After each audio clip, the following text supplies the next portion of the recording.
അസ്സലാമലൈക്കും. ഹായ്, നമസ്കാരം. റിയൽ ഹോമിൻ്റെ പുതിയൊരു വീഡിയോയിലേക്ക് എല്ലാവർക്കും സ്വാഗതം. നമ്മൾ 2 തരത്തിലുള്ള ഓംലെറ്റ് ഉണ്ടാക്കുകയാണ്. ചില മക്കൾ കോഴിമുട്ട കഴിക്കാനൊക്കെ വളരെ വിഷമമാണ്. എൻ്റെ മക്കളും അതേ ടൈപ്പാണ്. അതുകൊണ്ട് നമ്മൾ വ്യത്യസ്തമായ ഓംലെറ്റുകൾ ഉണ്ടാക്കി നോക്കാറുണ്ട്. അതിൽപ്പെട്ട 2 തരത്തിലുള്ളതാണ് ഇവിടെ കാണിക്കാൻ പോകുന്നത്. ഒന്ന് തക്കാളി ചേർത്തത്, പിന്നെ മല്ലിച്ചപ്പ്. അല്പം മല്ലിച്ചപ്പ് മതിയാകും. മല്ലിച്ചപ്പിനോടൊപ്പം നമുക്ക് മുട്ടയിൽ കുറച്ച് ഉപ്പും അതുപോലെ ഒറിഗാനോ അല്ലെങ്കിൽ ഇറ്റാലിയൻ സീസണിങ് കൂടി ചേർത്താൽ വളരെ സ്വാദിഷ്ടമായിരിക്കും. അപ്പോൾ നമ്മളിവിടെ തക്കാളി കുഞ്ഞു കുഞ്ഞായിട്ട് മുറിക്കണം. തക്കാളി ഇഷ്ടമില്ലെങ്കിൽ അത് ഒഴിവാക്കിയിട്ട് മല്ലിച്ചപ്പും ബാക്കിയുള്ളതൊക്കെ ചേർത്താലും മതിയാകും. ഇറ്റാലിയൻ സീസണിങ്ങും പെപ്പർ, സാൾട്ട് ചേർത്താൽ മതി. പിന്നെ തക്കാളിക്ക് പകരം അവർക്ക് എന്താ ഇഷ്ടമുള്ളത് ഒക്കെ ചേർക്കാം. മഷ്റൂം ഇഷ്ടമുണ്ടാവും, അതുപോലെ ചിലർക്ക് വേറെ കോൺ ഇഷ്ടമുണ്ടാവും. അങ്ങനെയൊക്കെ നമുക്ക് ഒന്ന് ട്വിസ്റ്റ് ചെയ്തിട്ടൊക്കെ ഉണ്ടാക്കി നോക്കാവുന്നതേ ഉള്ളൂ. മല്ലിച്ചപ്പും കുഞ്ഞു കുഞ്ഞതായിട്ട് അരിയുക. അല്പം മതി ഇതൊക്കെ കേട്ടോ. പിന്നെ ഇതിന് വേണ്ടത് ഇറ്റാലിയൻ സീസണിങ്. അത് നിർബന്ധമില്ല, ഉള്ളവർ യൂസ് ചെയ്താൽ മതി. ഓക്കെ, നമ്മളിത് രണ്ടും അരിഞ്ഞ് വെച്ചിരിക്കുകയാണ്. ഇനി ഒരു കുഴിയുള്ള ഒരു ഗ്ലാസ് പാത്രം. നമ്മളിവിടെ ഗ്ലാസ്സാണ് എടുക്കുന്നത്. നല്ല കുഴി ഉണ്ടാവും. ഇങ്ങനെ മുട്ട ഇങ്ങനെ അടിക്കുമ്പോൾ അത് തെറിച്ച് പോകാനുള്ള സാധ്യതയൊന്നുമില്ല. അപ്പോൾ കുഴിയുള്ള ഒരു പാത്രം നമ്മളിവിടെ ഗ്ലാസ് എടുത്തിരിക്കുന്നു. ഗ്ലാസ്സിലേക്ക് കോഴിമുട്ട പൊട്ടിച്ചൊഴിച്ചു. ഇനി അല്പം ഉപ്പ്, അത് നിങ്ങളുടെ സ്വാദനുസരിച്ചിട്ട് കേട്ടോ, അല്പം ഉപ്പ് ചേർക്കുന്നു. പിന്നെ നമുക്കിതൊന്ന് ഇങ്ങനെ അടിച്ചെടുക്കാം. നന്നായിട്ട് അടിച്ചതിന് ശേഷം അതിലോട്ട് നമ്മൾ അല്പം ഈ തക്കാളി അരിഞ്ഞതും അതുപോലെ മല്ലിച്ചപ്പും, പിന്നെ സാധാരണ ഇത് രണ്ടും മാത്രമാണ് ചേർക്കലുള്ളത്. പിന്നെ ഒരു ഇടയ്ക്കൊരു വ്യത്യസ്തമായൊരു ഓംലെറ്റ് എന്ന് പറയുമ്പോൾ കുറച്ചൊരു കുരുമുളക് പൊടിയും അതുപോലെ അല്ലെങ്കിൽ ചില്ലി ഫ്ലേക്സ് ഇല്ലേ, നമ്മുടെ മുളകിൻ്റെ അത് തരികൾ, അത് ഇട്ട് കൊടുക്കാറുണ്ട്. അപ്പോൾ ഇതിങ്ങനെ നന്നായിട്ടൊന്ന് അടിച്ചതിന് ശേഷം നമുക്ക് നമ്മുടെ ചീനച്ചട്ടി അടുപ്പത്ത് വെച്ച് ചൂടാകുമ്പോൾ കണ്ടോ, കുരുമുളക് വേണമെങ്കിൽ അല്പം ചേർക്കാം. ഇഷ്ടമില്ലെങ്കിൽ ചേർത്ത് കൊടുക്കണ്ട കേട്ടോ, പിന്നെ അതും കൂടി കഴിക്കാണ്ടേ ആവും. അല്ലെങ്കിൽ ഇതാ ഈ ഫ്ലേക്സ് ഇഷ്ടമാണെങ്കിൽ ഓക്കെ, അതും കൊടുക്കാം. പക്ഷേ ചില പിള്ളേർക്ക് അതും ഇഷ്ടമുണ്ടാവില്ല. അതുകൊണ്ട് അത് വേണ്ട. നമുക്ക് നമ്മുടെ ചീനച്ചട്ടി അതാ ചൂടായിക്കൊണ്ടിരിക്കുകയാണ്. അതിലോട്ട് നമുക്ക് ഒലിവ് ഓയിലോ അല്ലെങ്കിൽ സൺഫ്ലവർ ഓയിൽ, കോക്കനട്ട് ഓയിലാണെങ്കിലും ബെസ്റ്റാണ്.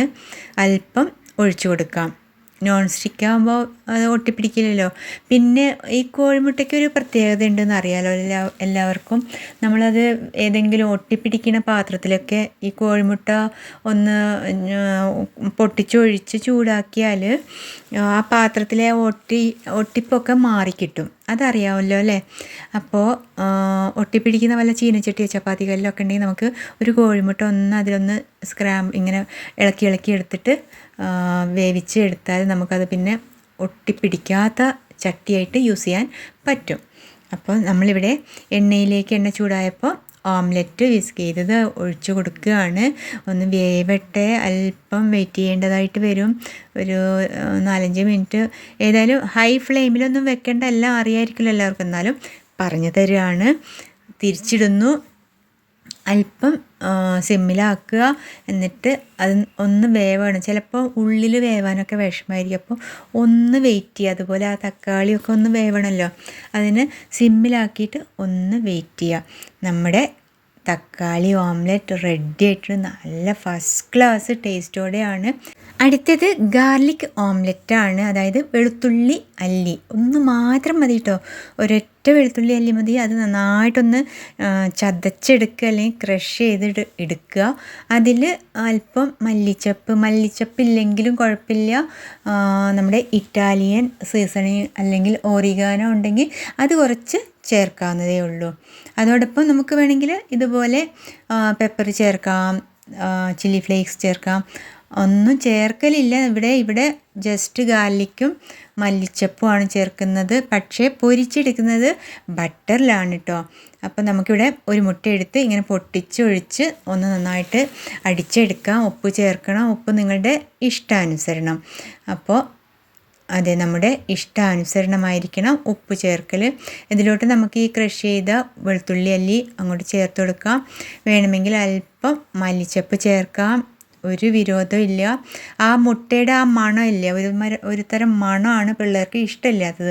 അതൊക്കെ ഈ മല്ലിച്ചപ്പും ഈ ഇറ്റാലിയൻ സീസണിങ് ഒക്കെ ഇടുമ്പോൾ മാറും. അല്പം ഇറ്റാലിയൻ സീസണിങ് ഇടുന്നു. എന്നിട്ട് നന്നായിട്ടൊന്ന് ഇങ്ങനെ അടിച്ചെടുക്കാം. ഇപ്പോൾ ഇതന്നെ വേണമെന്നില്ലെങ്കിലും ഒരു സ്പൂണായാലും നമുക്ക് ഒരു മുട്ട അടിച്ചെടുക്കാവുന്നതേ ഉള്ളൂ, അല്ലെങ്കിൽ ഒരു ഫോർക്കായാലും അടിച്ചെടുക്കാവുന്നതേ ഉള്ളൂ. ഒക്കെ നിങ്ങൾക്ക് അറിയാം എങ്കിൽ കൂടി നമ്മളിവിടെ പറയാണ്. അല്പം പെപ്പർ വേണമെങ്കിൽ ചേർക്കാം, നമ്മളങ്ങനെ ചേർക്കലില്ല. ഇവിടെ എരിവ് അത്ര ഇഷ്ടമില്ല കേട്ടോ മുട്ടയിൽ, അതുകൊണ്ട് ചേർക്കലില്ല. ചേർത്താലും കുഴപ്പമില്ല, അല്പമൊക്കെ ആകുമ്പോൾ അറിയില്ലല്ലോ.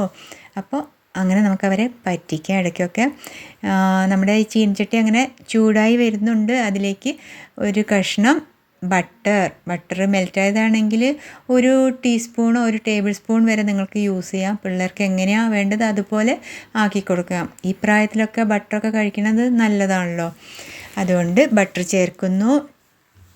ബട്ടർ ഒന്ന് നന്നായിട്ട് മെൽറ്റായി വരുമ്പോൾ നമുക്ക് അടിച്ച് വെച്ച കോഴിമുട്ടയുടെ ഈ മിക്സർ ഇതിലോട്ട് ഒഴിച്ച് കൊടുക്കണം. ഓക്കെ, ചൂടായി വരുന്നു. ഓക്കെ, മെൽറ്റായി. അതെ, നമ്മളിത് ഒഴിച്ചു കൊടുക്കുന്നു. ഇപ്പോൾ ഇത് തക്കാളി ഇഷ്ടമില്ലാത്തവർക്ക് ഇങ്ങനെ ഒന്ന് ജസ്റ്റ് ഒന്ന് നിങ്ങൾക്കൊന്ന് ടെസ്റ്റ് ചെയ്ത് നോക്കാവുന്നതേ ഉള്ളൂ. വെളുത്തുള്ളി ചിലർക്ക് നല്ല മിക്കവർക്കും ഇഷ്ടമുള്ളതാണ്, നമുക്കും കഴിക്കാവുന്നതാണ് കേട്ടോ. വെളുത്തുള്ളി ചേർക്കുമ്പോൾ വേറൊരു ടേസ്റ്റാണ്, നല്ലൊരു ടേസ്റ്റാണ്. അത് ഇങ്ങനെ റോസ്റ്റൊക്കെ ആയി വരുമ്പോൾ മുട്ടയോടൊപ്പം നല്ലൊരു പറഞ്ഞാൽ മുട്ടയുടെ ആ മണയേ കിട്ടില്ല, വേറൊരു എന്തോ നമുക്ക് കഴിക്കുന്ന ഒരു ചിക്കൻ ഫ്ലേവറോ അങ്ങനെ എന്തൊക്കെയോ ആണ് നമുക്ക് ടേസ്റ്റ് ചെയ്യുമ്പം മനസ്സിലാക്കുക. നോക്കൂ, ഇവിടെ ഓംലെറ്റ് റെഡി ആയിട്ടുണ്ട്. നമ്മുടെ ഇന്നത്തെ 2 റെസിപ്പീസും നിങ്ങൾ തീർച്ചയായും പരീക്ഷിച്ച് നോക്കിയിട്ട് അഭിപ്രായങ്ങൾ അറിയിക്കണം. നല്ലതാണെങ്കിൽ ഇഷ്ടപ്പെട്ടാൽ ലൈക്ക് ചെയ്യണം, ഷെയർ ചെയ്യണം. അതോടൊപ്പം സബ്സ്ക്രൈബ് ചെയ്യാത്തവരുണ്ടെങ്കിൽ സബ്സ്ക്രൈബ് ചെയ്ത് ഒന്ന് സപ്പോർട്ട് ചെയ്യണം കേട്ടോ. അപ്പോൾ അടുത്തൊരു നല്ലൊരു വീഡിയോ വരേക്കും. അസ്സലാമു അലൈക്കും, നമസ്കാരം, bye. Thank you for watching my video.